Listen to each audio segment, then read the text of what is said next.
प्रश्न का स्वास्थ्य का क्या अर्थ है, इसके पहलुओं का वर्णन कीजिए। ठीक है बेटा। स्वास्थ्य का अर्थ एवं परिभाषाएं। स्वास्थ्य व्यक्ति का वह गुण है जिसमें वह मानसिक तथा शारीरिक रूप से स्वस्थ होता है तथा इसके सभी शारीरिक संस्थान व्यवस्थित रूप से सुचारू होते हैं। इसका अर्थ न केवल बीमारी अथवा शारीरिक कमजोरी की अनुपस्थिति है, अपितु शारीरिक, मानसिक एवं सामाजिक रूप से पूर्णतः स्वस्थ होना भी है। यह एक ऐसी अवस्था है जिसमें व्यक्ति की आत्मा प्रसन्नचित्त और रोग मुक्त रहता है। विभिन्न विद्वानों ने स्वास्थ्य की निम्नलिखित प्रवक्ता ने कहा है। J.F. विलियम्स। स्वास्थ्य जीवन का वह गुण है जिसमें व्यक्ति दीर्घायु होकर उत्तम सेवा प्रदान करते हैं। WHO का है, स्वास्थ्य केवल रोग या विकृति की अनुपस्थिति को नहीं बल्कि संपूर्ण शारीरिक, मानसिक, सामाजिक सुख की स्थिति को कहते हैं। ठीक है बेटा। इसमें स्वस्थ व्यक्ति की विभिन्न पहलू या आयाम क्या है। नंबर 1 है शारीरिक स्वास्थ्य। शारीरिक स्वास्थ्य संपूर्ण स्वास्थ्य का एक महत्वपूर्ण पहलू है। इसके अंतर्गत हमें व्यक्तिगत स्वास्थ्य की जानकारी प्राप्त होती है। शारीरिक रूप से स्वस्थ व्यक्ति के लिए आवश्यक है उसके सभी आवश्यकताओं के सुचारू रूप से कार्य करते हैं। इसलिए प्रत्येक व्यक्ति को न केवल शरीर के विभिन्न अंगों का रचना एवं उनके कार्यों की जानकारी होनी चाहिए, अपितु उनके स्वस्थ रहने की जानकारी भी होनी चाहिए। और शारीरिक रूप से स्वस्थ व्यक्ति के समाज व देश के विकास की प्रगति में सहायक होता है। इसलिए प्रत्येक व्यक्ति को अपने शारीरिक स्वास्थ्य का उत्तम बनाने हेतु संतुलित, पौष्टिक, व्यक्तिगत सफाई, नियमित व्यायाम, चिकित्सा और जाँच और नशीले पदार्थों का निषेध आदि की विशेष योगदान दें। शारीरिक स्वास्थ्य में ये सब चीज़ें अहम भूमिका निभाते हैं।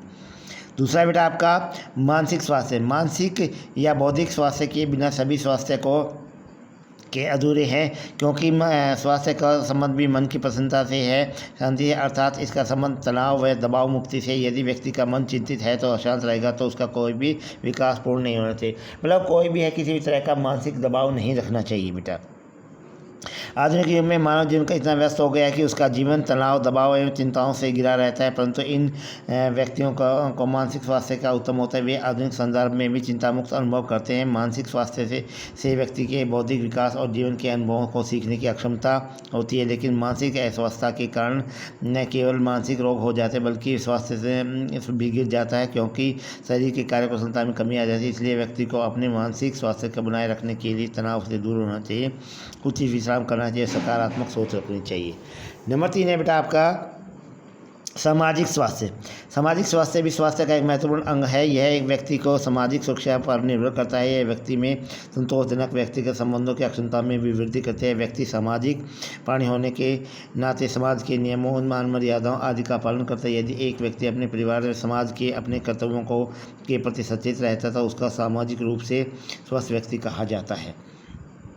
सामाजिक रूप से स्वस्थ व्यक्ति को वैचारिक आत्मनिर्भरता जागरूक होना चाहिए। वह अनेक सामाजिक गुणों जैसे आत्मसंयम, धैर्य, बंधुत्व, आत्मविश्वास का पूर्ण होता है। समाज, देश, परिवार व जीवन के प्रति उसका दृष्टिकोण रचनात्मक, सकारात्मक होता है।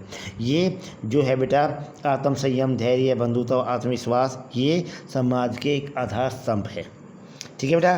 4th है बेटा संवेगात्मक भावात्मक स्वास्थ्य। संवेगात्मक स्वास्थ्य से व्यक्ति के अपना संवेग जैसे गुस्सा, सुख, क्रोध, दुख, प्यार आदि शामिल होते हैं। इसके अंतर्गत स्वस्थ व्यक्ति को अपने संवेगों पर पूर्ण नियंत्रण होता है। प्रत्येक परिस्थिति में नियंत्रित व्यवहार करता है, हार जीत पर अपने संवेगों का नियंत्रण करता है और अपने परिवार, मित्रों के व्यक्तियों के साथ मिलजुल कर रहता है। जिस व्यक्ति को अपने संवेगों पर नियंत्रण नहीं होता है वह बड़ी परिस्थितियों में भी संभाल सकता है, अतः नियंत्रण उन्नति की ओर अग्रसर करता है। लास्ट है बेटा आपका आध्यात्मिक स्वास्थ्य। आध्यात्मिक स्वास्थ्य से स्वस्थ व्यक्ति को उसे कहा जाता है जो नैतिक नियमों का पालन करता है, दूसरों के प्रति अपने कर्तव्यों का पालन करता है, सत्य न्याय में विश्वास रखने वाला हो, जो दूसरों को किसी प्रकार का कोई नुकसान न पहुंचता हो। ऐसा व्यक्ति व्यक्तिगत मूल्य में संबंधित होता है। दूसरों के प्रति सहानुभूति, सहयोग की भावना तथा सहायता करने की इच्छा आदि आध्यात्मिक स्वास्थ्य को महत्वपूर्ण पहलू हैं। आध्यात्मिक स्वास्थ्य की प्रेरणा हेतु मुख्यतः योग व ध्यान सबसे उत्तम साधन। इनके द्वारा आत्मिक शांति व आत्मिक प्रसन्नता की जा सकती है।